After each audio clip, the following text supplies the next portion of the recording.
Two foods of fitness. આજે આપણે બનાવીશું એકદમ હેલ્ધી અને ટેસ્ટી ગોળ કે ખાંડના ઉપયોગ વગર તૈયાર થતા સમર સ્પેશિયલ લાડુ. તો તમને ગરમીમાં થતો માથાનો દુખાવો, એસિડિટી, માઇગ્રેનથી ફક્ત આ એક લાડુ દૂર રાખશે અને શરીરને અંદરથી એસી જેવી ઠંડક આપશે. તો આ લાડુ ખૂબ જ હેલ્ધી અને ટેસ્ટી બનાવવામાં એકદમ સહેલા છે. તો ચાલો રેસીપી શરૂ કરીએ. તો હવે સૌથી પહેલા એકદમ હેલ્ધી અને ટેસ્ટી શરીરને અંદરથી ઠંડક આપે એવા સમર સ્પેશિયલ લાડુ બનાવવા અહીંયા મેં 1 વાટકી મખાણા લીધા છે. સાથે 1/4 કપ જેટલી બદામ, 1/4 કપ જેટલા કાજુ અને 1/4 કપ જેટલા પિસ્તા ઉમેરીશું. તો તમને જે પણ ડ્રાયફ્રૂટ ના ભાવે એને તમે સ્કીપ કરી શકો છો અને જે વધારે ભાવે એને વધારે પણ લઈ શકો છો. આ લાડુમાં આપણે સુપર ફૂડ તરીકે ઓળખાતા મખાણા ઉમેર્યા છે, જે આપણા શરીર માટે ખૂબ જ ફાયદાકારક છે. આપણા પીએમ પણ મખાણા ખાવાની સલાહ આપે છે. સાથે આપણે આમાં થોડા ડ્રાયફ્રૂટ્સ ઉમેર્યા છે, જેનાથી લાડુ ખૂબ જ હેલ્ધી બનશે. હવે અહીંયા આપણે થોડા ડ્રાયફ્રૂટ્સ અને મખાણા શેકાઈને એટલે 1/4 કપ જેટલા શેકેલા સિંગદાણા ઉમેરીશું. તો જો તમારે ડ્રાયફ્રૂટ્સ ના ઉમેરવા હોય તો શિંગદાણા વધારે ઉમેરી દેવાના. સાથે 2 ટેબલ સ્પૂન જેટલા મગજતરીના બી લેશું, 2 ટેબલ સ્પૂન જેટલા પમ્પકિન સીડ્સ અને 2 ટેબલ સ્પૂન જેટલા સનફ્લાવર સીડ્સ લેશું. અને હવે અહીંયા 2 ટેબલ સ્પૂન જેટલા સફેદ તલ ઉમેરીશું.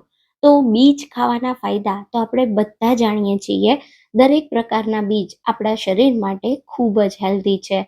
આપણા શરીરમાં જે અસંતુલન હોય એ બધું બીજ ખાવાથી ખૂબ જ ફાયદો થાય છે અને બોડી પણ એકદમ સંતુલનમાં આવે છે. તો અહીંયા તમે જોઈ શકો છો, ખૂબ જ સારી રીતે મેં બધા સીડ્સ અને ડ્રાયફ્રૂટને ધીમા ગેસ પર ડ્રાય રોસ્ટ કરી લીધા.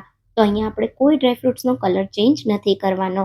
હલકા ડ્રાયફ્રૂટ રોસ્ટ થઈ અને ક્રિસ્પી થાય ત્યાં સુધી જ એને શેકવાના છે, જેથી એમાં રહેલું મોઇશ્ચર દૂર થઈ જાય અને લાડુ લાંબા સમય સુધી સારા રહે.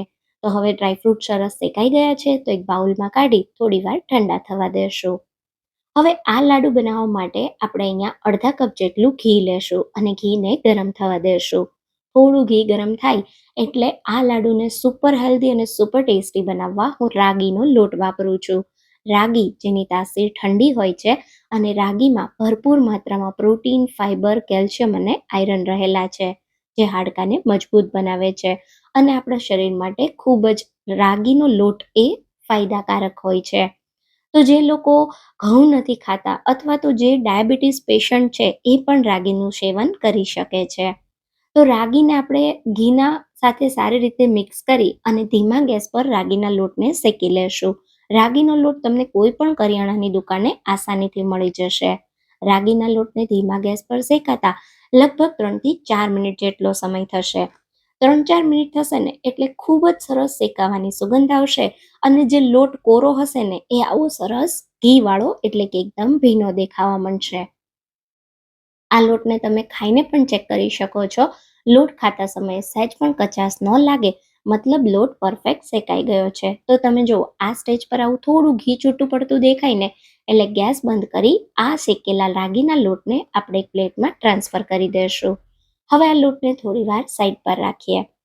અહીંયા આપણે લોટ શેક્યો ને ત્યાં સુધીમાં ડ્રાયફ્રૂટ્સ પણ સરસ ઠંડા થઈ ગયા. તો આ ડ્રાયફ્રૂટ્સને મિક્સર જારમાં ઉમેરી પલ્સ મોડ પર અધકચરો ભૂકો કરી લઈએ. તો ડ્રાયફ્રૂટ્સનો ભૂકો લાડુ બનાવવા માટે તૈયાર થઈ ગયો છે. તો મિક્સરના પલ્સ મોડ પર ભૂકો કરશો એટલે આ રીતનો એકદમ સરસ છૂટો છૂટો તૈયાર થશે. અને હવે આ લાડુને આજે આપણે સાકર સાથે બનાવીએ છીએ. તો મેં 200 ગ્રામ જેટલી ખડી સાકર, જે મિશ્રી તરીકે ઓળખાય છે, એ લીધી છે. તો સાકરની તાસીર ઠંડી હોય છે. ગરમી માટે આ લાડુ બનાવીએ છીએ એટલે હું સાકર વાપરું છું. તમે એની જગ્યાએ ખાંડ પણ વાપરી શકો છો અને જો આ લાડુ તમે શિયાળામાં બનાવતા હોય તો તમે અહીંયા ખાંડ કે સાકરની જગ્યાએ ગોળનો ઉપયોગ પણ કરી શકો છો. તો સારી રીતે સાકરનો પાવડર તૈયાર થઈ જાય એટલે આપણે એને એક પેનમાં ટ્રાન્સફર કરી દઈશું. હવે આપણે આની અંદર ઉમેરવાનું છે અડધા કપ જેટલું પાણી અને એકદમ સારી રીતે મિક્સ કરી અને આપણે ચાસણી તૈયાર કરવાની છે. તો અહીંયા આપણે કોઈ 1-2 તારની ચાસણી નહીં કરીએ, ફક્ત અડધા તાર જેટલી અથવા હલકી ચાસણી ચીકણી થાય ત્યાં સુધી થવા દેશું. તો સારી રીતે આપણે સાકરનો પાવડર કરી લીધો છે એટલે એક બોઇલ આવે એટલે તરત જ ગેસને તમારે સ્લો કરી દેવાનો અને ચાસણીને ચેક કરી લેવાની. તો અત્યારે મેં એકદમ ગેસને સ્લો કરી દીધો છે. હવે આ ચાસણી તમને ચેક કરવા માટે આ રીતે થોડી સ્પેચ્યુલામાં ચાસણી લઈ ઠંડી પડવા દઈએ અને ચાસણી હલકી ઠંડી થાય એટલે આપણે એને આ રીતે આંગળી અંગૂઠા વચ્ચે લઈ ચેક કરીએ તો તમે જો હલકી ચીકણી દેખાય છે અને આ રીતે હું કરું તો અડધો તાર પણ બને છે. તમે જો તો બસ આ રીતનો બિલકુલ હલકો એવો તાર બનવાની શરૂઆત થાય એટલે ગેસને બંધ કરી દેશું અને આ ચાસણીની અંદર આપણે જે ડ્રાયફ્રૂટ્સનો ભૂકો કર્યો એને ઉમેરીશું, સાથે શેકેલો રાગીનો લોટ ઉમેરી દેશું અને હવે અહીંયા આપણે અડધા કપ જેટલું ટોપરાનું ખમણ ઉમેરીશું. ફ્લેવર માટે હું અડધી ચમચી જેટલો એલચી પાવડર ઉમેરી દઈશ અને હવે બધી જ વસ્તુને આપણે સારી રીતે મિક્સ કરી દઈશું. તો તમે જોયું ને, ના તો આપણે આ લાડુ બનાવવા માટે વધારે પડતું ઘી જોઈશે કે ના તો કોઈ ચાસણીની ઝંઝટ છે.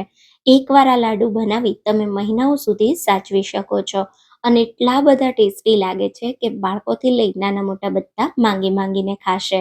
હવે તમે જો મેં બધું સરસ મિક્સ કરી દીધું છે. મિશ્રણ સરસ મિક્સ થઈ જાય એટલે હવે એને થોડું ઠંડુ થવા દઈએ. હલકું મિશ્રણ ઠંડુ થાય એટલે કોઈ ચમચીનું માપ લઈ લો અથવા તો તમે એમને પણ એક સરખા હાથેથી માપ લઈ લાડુ તૈયાર કરી શકો છો. તો આ રીતે આપણે એકદમ હલકા હાથે સરસ મજાના લાડુ વાળી લેશું. જો આ સમયે તમને એવું લાગે કે મિશ્રણ ડ્રાય લાગે છે તો તમને જરૂરિયાત પ્રમાણે ઘી ગરમ કરીને આના મિશ્રણમાં ઉમેરી દેજો. તો આ રીતના આપણે એકદમ પરફેક્ટ લાડુ વળાઈ જાય એટલે લાડુને પિસ્તા સાથે સજાવી દેશું.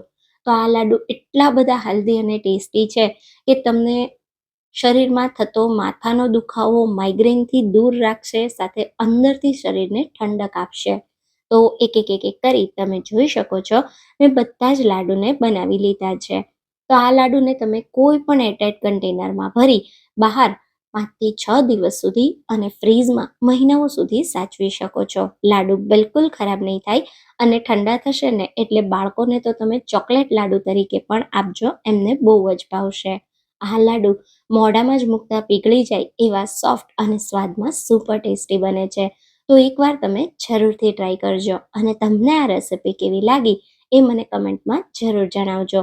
જો તમને મારી રેસિપી ગમી હોય તો રેસિપીને લાઈક કરજો અને વધારેમાં વધારે શેર કરજો. તો ફરી મળીશું એક આવા નવા જ વિડીયો સાથે. ત્યાં સુધી થેન્ક્સ ફોર વોચિંગ.